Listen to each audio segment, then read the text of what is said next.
안녕하십니까. 2023년 12월 1일 최병무의 팩트 시작하겠습니다. 요새 이재명 민주당 대표와 관련한 재판이 여기저기서 서울, 수원, 성남 이런 곳에서 다 열리니까 저도 헷갈릴 정도인데 이런 재판도 있었네?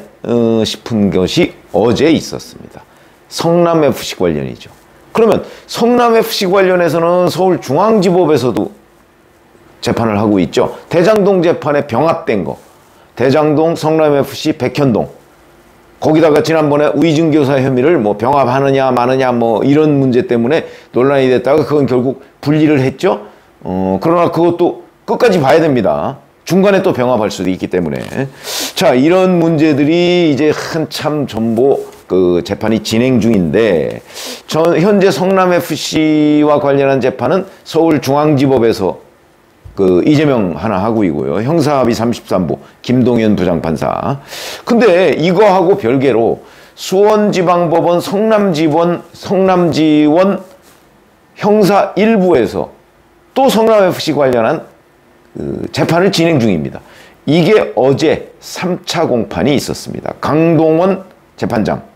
근데 이 재판은 그럼 뭐냐? 이거는 성남FC의 제3자 뇌물, 그걸 준 사람들, 네이버, 두산건설 이런 사람들이 현재 재판을 받고 있는 겁니다. 그러면 그 성남FC 제3자 뇌물죄의 뇌물 제공자는 성남지원에서 재판하고, 뇌물을 받은 사람 이재명 대표는 서울중앙지법에서 재판하죠. 그러다 보니까 성남지원 재판장이 이 두 사건을 병합하는 게 좋겠다. 올해 6월에 이렇게 제안을 했거든요. 그런데 그 부분에 관해서 서울중앙지방법원에서 답변을 안 하는 바람에 현재는 각각 재판이 진행 중입니다. 그러니까 서울중앙지방법원에서는 형사합의 33부에서는 이재명 대표의 대장동 배임, 그 다음에 성남FC 제3자 뇌물, 그 다음에 백현동 배임, 그 다음에 위례 신도시 청탁금지법 위반, 요렇게 네 가지를 지금 현재 재판을 진행하고 있고, 이것도 10월 초부터 진행됐으니까 몇 차례 진행 안 됐죠. 그런데 그와 별개로 뇌물을 준 업체들, 네이버, 두산건설 이런 데는 성남지원에서 현재 재판을 받고 있다. 이것도 어제가 3차 공판이기 때문에 굉장히 느슨하게 진행이 되는 것 같기는 합니다. 그러나 여하튼 별개로 진행이 되고 있다 하는 거고요. 자, 이 성남FC 수사라는 게 어떤 수사냐? 잘 아시다시피 이재명 성남시장이 이제 성남FC라는 축구클럽을 일화에서 인수를 했죠. 인수하고 나니까 이게 운영비가 부족해요. 그리고 자기가 맡았으면 이건 뭔가 멋있는 아주 그런 축구구단을 만들어서 이재명은 맡았다 하면 뭐든지 잘한다 이런 평가를 받아서 그걸 정치적 발판으로 삼아서 대권 도전을 해야 되겠다 이런 계획을, 큰 꿈을 가지고 성남FC 구단을 인수를 했는데, 그러려면 좋은 선수가 있어야 되고 운영비를 결국 많이 들여야 되는 거죠. 돈이 많이 드는 겁니다. 근데 성남시에서 계속 지원하는 거 가지고는 부족할 것 같고, 그러니까 기업들로부터 후원금을 모금하자, 이렇게 이제 정진상 당시 정책보좌관하고 상의를 하고 이러면서 이제 후원금을 모금하는 방법, 초반에는 후원의 밤 이런 걸 열었습니다. 그 공소장에 보면 그런 얘기들이 나옵니다. 그거는 다 팩트입니다. 후원의 밤을 열은 게 사실이니까. 열었는데 의외로 기업들이 돈을 안 내는 겁니다. 기업들이 돈을 왜 내겠습니까? 그러니까 인수하자마자 파산 지경에 이릅니다. 그러면 자기는 인수해서 성남 축구클럽 인수해서 이재명이 맡으면 축구클럽도 운영이 잘 되네? 이걸 보여주려고 했는데 파산 지경에 이르니까 화들짝 놀라서 안 되겠다.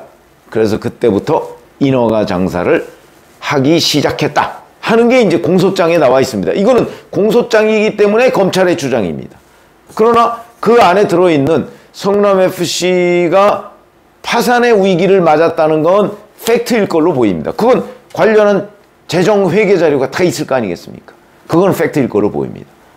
그렇기 때문에 파산 위기를 맞아서 안 되겠다 싶어서 인허가 장사를 시작한 게 성남FC 범죄의 출발점이죠. 자, 그런데 요거랑 똑같은 구조라고 제가 한두 번 말씀드린 적이 있는데, 정찬민 전 용인시장, 얼마 전까지 국민의힘 국회의원이었습니다. 지금 현재 구속돼 있죠? 제3자 뇌물죄입니다. 업자의 땅을 자기 친구나 지인들한테 이쪽에 좀 싸게 줘. 대신 자기가 인허가를 해주고 싸게 좀 줘. 이래서 3억여 원대의 제3자 뇌물을 받은 혐의로 징역 2심에서 징역 7년을 선고받아서 구속돼 있습니다. 성남FC 제3자 뇌물죄는 133억 원이 넘습니다. 어떻게 되겠습니까? 그래서 이 성남FC 수사는요, 이원석 검찰총장, 수사 잘한다, 이렇게 소문이 나 있는 이원석 검찰총장도 이 수사를 들여다보고 이게 가장 잘된 수사다. 그래서 이 관련된 사람들을 다 승진시키고 영전시키고 했다는 거 아닙니까? 그 정도로 이 성남FC 수사는 모범적인 수사인데, 이에 대한 재판이 지금 중앙하고 성남지원에서 양쪽에서, 중앙은 이재명, 성남지원은 그 뇌물을 제공한 업체들, 이렇게 지금 진행이 되고 있는데, 제가 왜 정진상을 덮쳤다, 성남FC 뇌물이, 이렇게 말씀을 드릴 수 있냐면, 어제 그 증인으로 나선 사람이 성남FC 대표를 지낸 사람입니다. 아마 이 검찰에서 이런 진술을 했다, 이런 기사는 보신 분들이 지금 계실 겁니다. 곽선우, 2015년 성남FC하고 이제 이 기업들이 후원금 계약을 맺을 당시에 1년간 대표를 했던 사람인데, 이 사람이 어제 법정 증언에 나섰습니다. 검찰이 이렇게 물어봤습니다. 구단주인 이재명 성남시장을 만난 적이 있느냐? 그러니까 곽선호 전 대표가 시점은 기억나지 않는데 대표직을 수락한 후 정진상 실장이 마련해서 시장실에서 만났다.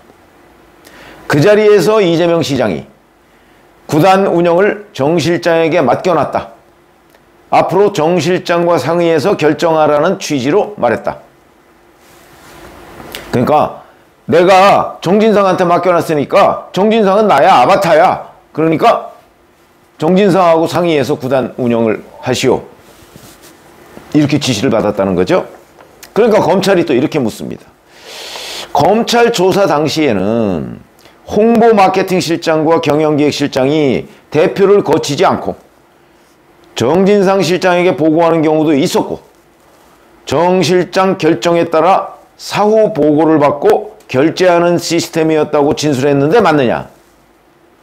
그러니까 곽선우 성남FC 전 대표는 허수아비고 그 밑에 있는 실장이라는 사람들이 전부 정진상한테 가서 결제를 받는 경우가 흔했다, 이런 거거든요. 그러니까 이게 맞느냐 물으니까 곽선우 전 대표가 이렇게 얘기합니다. 전부 다는 아니고 대체로 그랬다. 그러니까 이 밑에 있는 실장들도 이 결정은 실질적으로 누가 한다? 정진상. 정진상이 하는 결제는 곧 이재명 성남시장이 하는 결제였다. 이렇게 보고 있었다는 얘기죠. 그래서 또 하나 이런 진술도 합니다. 2015년 11월 초순 이재명 성남시장한테 나를 건널뛰고 정 실장한테 바로 보고되는 업무 방식을 고쳐주십시오라는 취지로 메일을 보냈으나 그 직후 재계약이 어렵다는 통보를 받았어요. 잘렸다 이거죠. 잘렸다. 이겁니다. 자, 이 사건이 왜 이원석 검찰총장이 잘된 수사다 이렇게 얘기를 하냐면 증거가 명확합니다.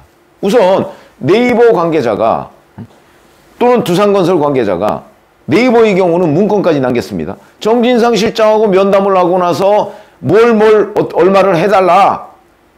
그러면 네이버에 이러이러한 특혜를 주겠다 하는 얘기를 네이버 관계자가 정진상 실장 면담 후에 사내 보고용으로 메모를 해놓은 게 있습니다. 이 문건이 발견된 겁니다.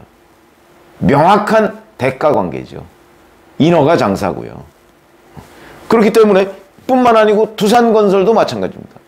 용적률, 용도 변경, 이런 거 해주고 얼마.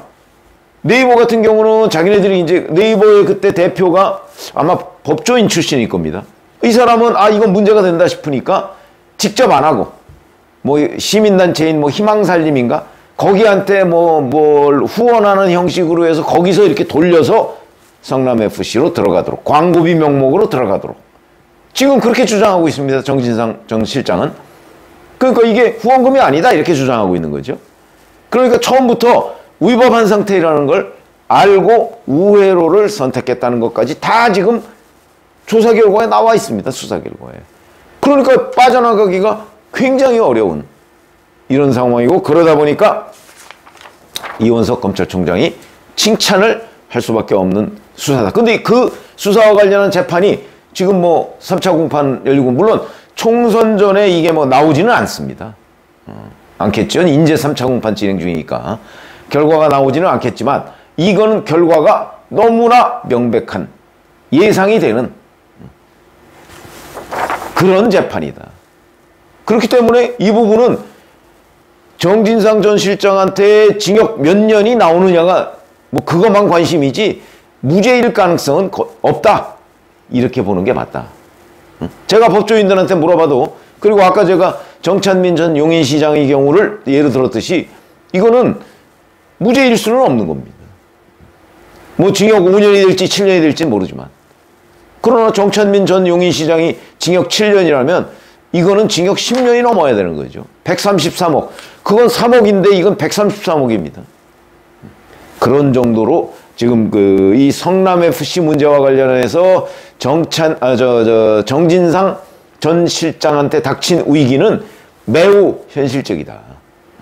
그러면 어제 이재명 대표의 최측근 2명 중에 1명인 김용이 징역 5년을 선고받고 법정 구속이 되고, 자, 또 그 같은 날 정진상은 성남FC 문제와 관련한 결정적 증언으로 지금 사실상 뭐 유죄 예고가 된 상태고, 더군다나 이재명 대표는 이 제3자 뇌물죄의 어찌 보면 결정권자, 인허가 결정은 이재명 당시 성남시장이 했거든요.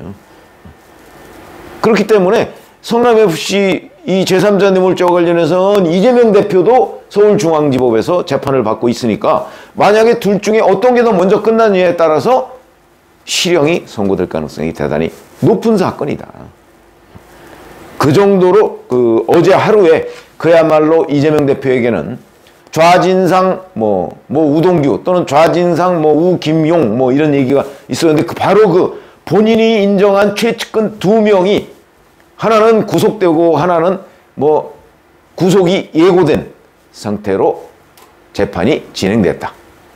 물론 이거는 시간이 좀 있습니다만은 어제 결정적 법정 증언이 나왔다. 법정 증언은 증거로 채택되는 거기 때문에, 물론 이 곽선우 전 대표에 대해서 이제 정진상 전 실장 측 아마 이런 변호인들 아니면 요 네이버나 이런 사람들이 변호인들이 이제 신문을 할 겁니다. 신문을 하더라도 이 객관적인 사실관계는 변함이 없을 거다라는 관점에서 본다면, 이제 정진상 전 실장의 성남FC 위기, 이건 당연한 거고 이재명 대표도 벗어날 수 없는 그런 국면에 이르렀다. 물론 총선 전에 1심 선고가 나오지는 않지만 이렇게 요약해서 말씀을 드릴 수 있겠습니다. 고맙습니다.